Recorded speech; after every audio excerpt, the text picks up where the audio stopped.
तालिबान ने अफगानिस्तान पर कब्जा कर लिया, कोई असर हुआ क्या वहां?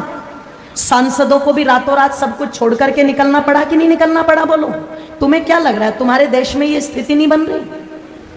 तुम्हारे बीच से अगर किसी एक बहन बेटी ने कोई बात टीवी डिबेट के ऊपर बोल दी और वो बोली है जो लिखा हुआ है, प्रमाण है, वो झूठ नहीं है, वो कोई अलग से निकाल करके नहीं बोली। अगर किसी 80 साल के खूसड़, ध्यान रखना, मुसलमान को शादी करनी होती है तो वो यही उदाहरण उठा करके लाते हैं, यही वाले। पर आज यही बात अगर किसी बहन बेटी ने बोल दी और उनकी तादाद, उनकी हिम्मत देखो इतनी बढ़ गई कि उन्होंने जगह जगह देश के अंदर आग लगा दी। जब तुम्हारे शिव जी के बारे में बोला तो किसी के कानों पर चू तक नहीं रेंगी। तुम्हारी माता पार्वती के बारे में बोला तब कानों पर चू तक नहीं रेंगी। उन्होंने सीता को व्यभिचारिणी बता दिया तो तुम्हारे कानों पर चू तक नहीं रेंगी। सरेआम वो मौलवी बैठ करके टीवी डिबेट में हिंदू देवी देवताओं का अपमान करते रहे, किसी के कानों पर चू तक नहीं रेंगी। कोई भेड़िया नहीं निकल के आया, पर एक बात नुपुर शर्मा ने कह दी और सारे कुत्तों के झुंड निकल करके सड़कों पर आ गए। जरा सोच करके देखो, तुम्हें क्या लगता है ये षड्यंत्र नहीं है?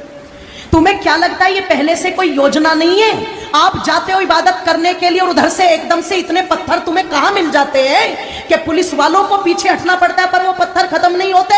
आपको क्या लगता है इसके पीछे कोई योजना नहीं है? और इसके पीछे कोई योजना नहीं है कि जो भाईचारे के गीत सुनाए जाते हैं वो सारे के सारे गीत हमारे लिए है, क्या वो उन पर गीत लागू नहीं होता? अगर इतने शांति के स्थापित करने वाले हैं, अगर इतनी अल्लाह ताला की इबादत करने वाले हैं, तो जब नुपुर शर्मा के लिए देश में आग लगा दी तो जिन कुत्तों ने, ध्यान रखना, कन्हैया लाल की गर्दन काटी है, उनके लिए भी सड़कों पर आना चाहिए था कि नहीं आना चाहिए था?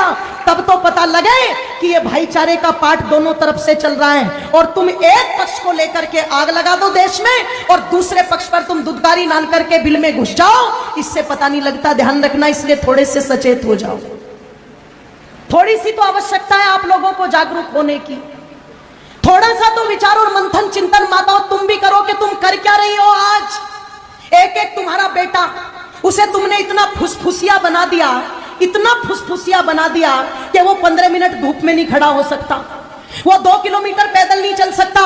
वो इतना फुसफुसिया सुख सुविधाएं दे करके बना दिया, सपना सजा करके बैठे, हम तो इतनी संपत्ति जोड़ के देके जाएंगे, हम तो इतना बैंक बैलेंस जोड़ के देके जाएंगे, हम तो इतने बड़े बड़े मकान दे करके जाएंगे।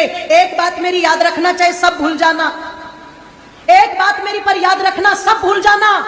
जिस दिन जिसकी तादाद ज्यादा होगी और जिसकी हुकूमत ज्यादा होगी, तुम्हारे कोठी बंगलों पर राज तुम्हारे बच्चे नहीं करेंगे, वो करेंगे।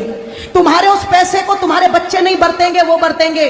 तुम्हारी संपत्ति पर मालिकाना अधिकार तुम्हारा नहीं होगा, उनका होगा। अगर यकीन ना हो तो कश्मीर का इतिहास ज्यादा पुराना नहीं है, अगर यकीन ना हो तो पाकिस्तान को अलग हुए ज्यादा समय नहीं हुआ है, जब रातों रात अपना सब कुछ छोड़कर के वहां से भगना पड़ा था। वो जमीन भी छोड़ी, वो कोठी बंगले भी छोड़े, वो धन संपत्ति भी छोड़ी। और इससे ज्यादा और दुर्गति क्या होगी कि छोटे छोटे दुधमुहे बच्चों को अपना पेशाब पिला पिला करके भारत तक उनको लाना पड़ा।